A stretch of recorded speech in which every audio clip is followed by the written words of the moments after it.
শিশু মানেই সহজ সরল নিষ্পাপ। শিশুদের হাসি ভরা মুখ সকল দুঃখের মাঝেও এক চিলতে শান্তি। সবাই কেমন আছেন? আজকের ভিডিওটি খুবই গুরুত্বপূর্ণ।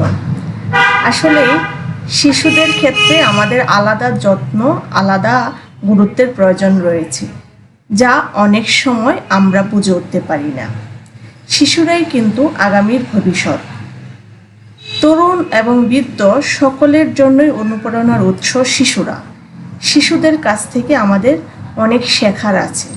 শিশুদেরকে অনেক সময়ই শিক্ষক হিসেবে আমাদের মনে করা উচিত।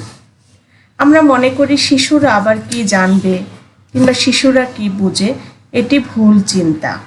শিশুরা অসম্ভব মেধাবী হয়। শিশুদের পৃথিবী নিষ্পাপ এবং বিস্ময়পূর্ণ।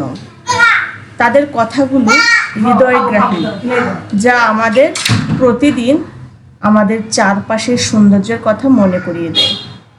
শিশুরা বাগানের ফুলের মতো। তারা আমাদের জীবনে আনন্দ, সুখ এবং রং নিয়ে আসে। প্রতিটি শিশুই একজন শিল্পী। তাদের কল্পনা দিয়ে তারা সব কিছু তৈরি করতে সক্ষম হয়। এই বোধগুলো আমাদের ভেতর জড়িত। আমরা দেখি শিশুরা প্রকৃতির মতো কেমন নিষ্পাপ। শিশুরা কিন্তু প্রকৃতির ভেতরে গেলে দেখবেন আনন্দে উদ্বেলিত হয়ে ওঠে। তাই আমি চেষ্টা করি সময় সুযোগ পেলেই শিশুদের মতো মেতে উঠতে। এতে কয়েকটি বিষয় হয়। প্রথমত, শিশুকে অনুভব করা যায়, শিশুদের মন বোঝা যায়।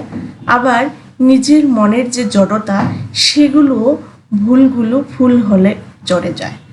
আমরা অনেক সময় শিশুকে প্রকৃতির সঙ্গে তুলনা করি। দেখুন, ফুলের বাগানে একজন শিশুকে ছেড়ে দিন। আপনি যদি শিশুকে বোঝাতে পারেন একটি ফুলও ছিঁড়বে না, গাছ নষ্ট করবে না, গাছের পাতা ছিঁড়বে না, তাহলে কিন্তু শিশু কখনোই সেটি করবে না। এই শিক্ষামূলক কাজের জন্য হলেও মাঝে মধ্যে প্রকৃতির কাছে নিতে হয়, তাদেরকে ছেড়ে দিতে হয়। আবার বিভিন্ন উক্তিতেও আছে, ছোট বাচ্চাদের হাসির চেয়ে বেশি সংক্রামক কিছু নেই।